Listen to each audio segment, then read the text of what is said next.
یہ سوال ہی نہیں کہ ہم میلاد مناتے ہیں، یہ بتائیے کہ میلاد کیوں نہ منائیں؟ آپ کوئی ایویڈنس ہے ان قرآن کے اندر منع ہے؟ جواب آتا نہیں۔ احادیث مبارکہ میں منع ہے؟ جواب آتا نہیں۔ کیا صحابہ کرام رضوان اللہ تعالی علیہم اجمعین نے منع کیا؟ جواب آتا نہیں۔ بڑی عجیب غریب بات ہے کہ آپ منع کرتے ہیں۔ اچھا جناب یہ دیکھیے کہ میں بڑے سادہ الفاظ میں بتانا چاہوں گا کہ اسلام کیا ہے۔ اسلام 4 چیزوں پہ مشتمل ہے۔ حضور نے جو فرمایا وہ اسلام ہے، حضور نے جو کیا وہ اسلام ہے، اور حضور نے جس سے منع کر دیا وہ اسلام ہے، اور حضور نے جس سے منع نہیں کیا وہ بھی اسلام ہے۔ لہٰذا اگر کوئی آج کسی چیز کو منع کرتا ہے، اس کا مطلب یہ ہے کہ وہ اسلام کے منہ میں اپنی بات ڈال رہا ہے۔ اب نہ اللہ سے بھول ہوئی نہ رسول سے بھول ہوئی، قیامت تک کی ساری ناجائز چیزوں کو قرآن مجید اور احادیث نبویہ میں بڑے بڑے بورڈ لگا دیے گئے کہ these are the prohibited thing, یہ حرام ہے، یہ حرام ہے، یہ حرام ہے، بڑے بڑے بورڈ لگا دیجیے۔ اور دیکھیں طریقہ اور اصول بھی یہی ہے کہ ہر جائز چیز کا نہیں بتایا جاتا۔ مثال کے طور پر اگر آپ کو کہیں جانا ہے تو آپ نے کبھی زندگی میں بورڈ نہیں دیکھا ہوگا کہ الاؤ ہے ادھر آ جائیے، نہیں، یہ کہیں نہیں لکھا ہوگا۔ ناٹ الاؤڈ ہوگا وہاں ضرور لکھا، جہاں ناٹ الاؤڈ ہوگا، پروہیبٹڈ ایریا ہوگا، وہاں پر بورڈ لگا ہوگا کہ یہاں داخلہ منع ہے۔ لہٰذا قرآن و احادیث میں بھی بڑے بڑے بورڈ لگا دیے، یہ حرام، یہ حرام، یہ حرام۔ اور مجھے کہنے دیے ڈاکٹر صاحب، اللہ کا نبی بنیادی طور پر ہر جائز کام کروانے نہیں آتا، بالکل نہیں۔ دراصل اللہ کا نبی ہر ناجائز کام سے روکنے کے لیے آتا ہے۔ اگر جائز کام کی اگر جائز کام کروانے آتا اور جائز کی فہرست بنتی تو قرآن 30 پاروں پہ ہی 30,000 پارے بھی کم پڑ جاتے کہ یہ بھی جائز، یہ بھی جائز، یہ بھی جائز، یہ بھی فہرست، ایک پوری فہرست بن جاتی۔ کہاں تک ہم قرآن حفظ کرتے؟ لہٰذا قرآن کے اندر اللہ کو جو ناپسند چیز ہے ان کا بیان ہے، اللہ کو جو پسند ہے ان کا بیان ہے۔ ہر جائز چیز اللہ کا نبی کروانے نہیں آتا۔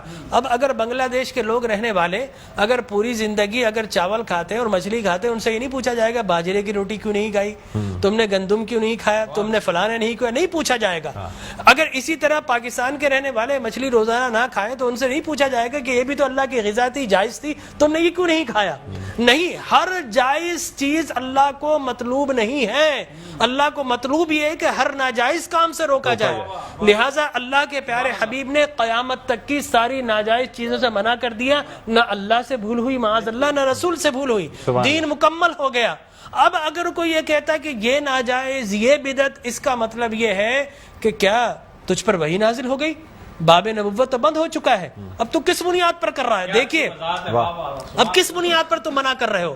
اور میں آپ کو بتاؤں ڈاکٹر صاحب، یہ دین کا مسلمہ اصول ہے کہ کسی چیز کے جواز کے لیے کوئی ضعیف حدیث بھی کافی ہے، لیکن کسی چیز کے حرام یا بدعت ہونے کے لیے قرآن اور احادیث کی نص قطعی چاہیے آپ کو، اور حدیث متواترہ چاہیے، اس کے بغیر آپ کسی چیز کو حرام نہیں کر سکتے، اس لیے کہ اسلام گلا گھونٹنے کے لیے نہیں آیا، اسلام تو راحتیں دینے کے لیے آیا ہے۔ لہٰذا جو ناجائز چیزیں تھی اسلام نے وہ منع کر دی 1400 سال پہلے۔ اب اگر کوئی کہتا ہے کہ جناب آپ میلاد کیوں مناتے ہیں، تو میں کہتا ہوں یہ سوال ہی نہیں، بڑے احمق لوگ ہیں جو جائز کی دلیل مانگ رہے ہیں۔ ارے بھائی دلیل تو ناجائز کی ہوتی ہے، لہٰذا آپ ناجائز کی دلیل دیجئے کہ قرآن میں منع کیا کہ احادیث میں، بلکہ اب میں یہ کہتا ہوں اس بات کے بعد آپ قرآن پڑھیے، اللہ تبارک و تعالی نے 5 نبیوں کا میلاد قرآن میں بیان کیا ہے۔ حضرت آدم علیہ الصلوۃ والتسلیم کے میلاد نامے قرآن کے 5 رکوع پر متفرق، پہلا واقعہ ہی میلاد نامہ آدم ہے، فرشتوں کو جمع کیا، میں آدم کو پیدا کرنے والا ہوں، کیا کریں؟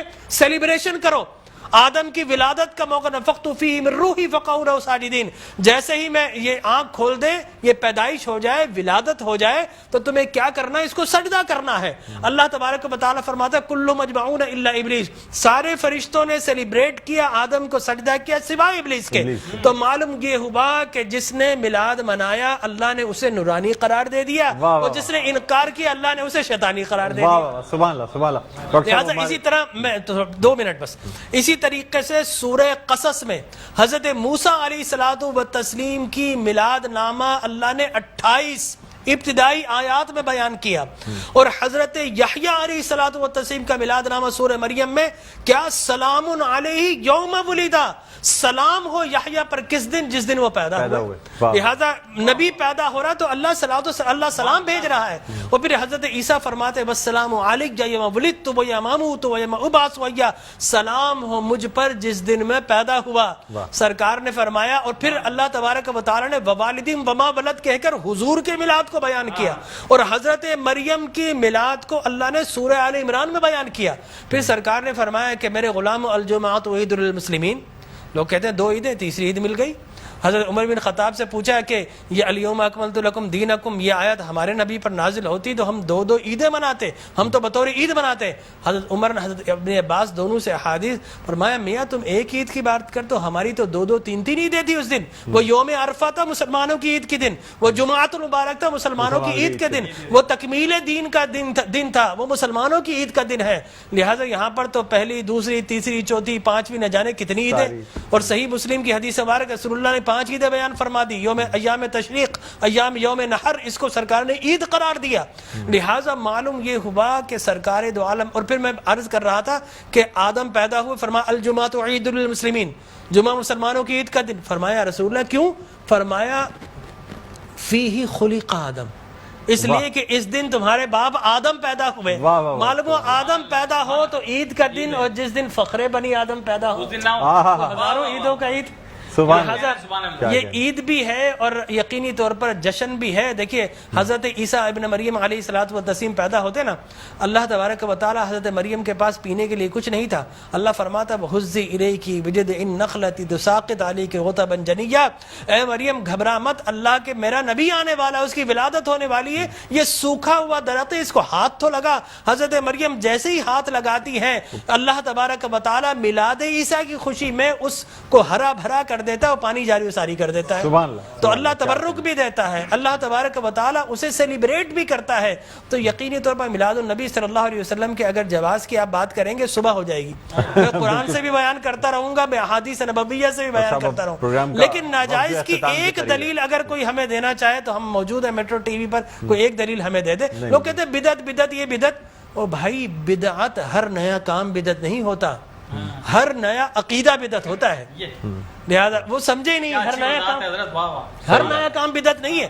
میں آپ کو ثابت کر دوں ہر نیا عقیدہ بدعت ہے. لیکن آپ شیطان نے جب بلیف جو جس چیز پہ انسان کا ہے وہ قائم ہے، ہر نیا کام، اگر ہر نیا کام بدعت ہوتا، خوشی منانا، عید منانا، اس میں تو کوئی ایسی بات انوویشن ہے اسلام کے اندر. آپ یہ دیکھیں نا حضور اکرم صلی اللہ علیہ وسلم کی وفات شریف کے بعد قرآن مجید جمع کیا بدعت، پھر اس کے بعد تراویح بدعت. وہ بخاری کے ہذہ نعمت البدع، حضرت عمر بن خطاب کے الفاظ ہے کتنی پیاری بدعت ہے کہ میں نے تراویح شروع فرما دی. تو مقصد وہ کہ بدعت اچھی بھی ہوتی ہے. صحابہ کرام بدعت حسنہ بھی ہے، بدعت مذمومہ بھی ہے. اور مذمومہ بدعت کیا؟ اچھی چیز کو مٹا دینا، اور بدعت حسنہ کیا ہے؟ کسی اچھی کام کا جاری کرنا. فرمایا من سن سنتا حسنتا فلہ اجرھا واجر من عمل بها الى یوم القیامہ. جو کسی اچھی سنت، اچھے کام کو جاری کرتا ہے، اس کے بعد قیامت تک اگر لوگ اس کام کو جاری رکھیں تو اس بگنر کو اللہ تبارک و تعالی اجر و ثواب عطا فرماتا ہے. سبحان اللہ. ہماری ٹرانسلیشن کا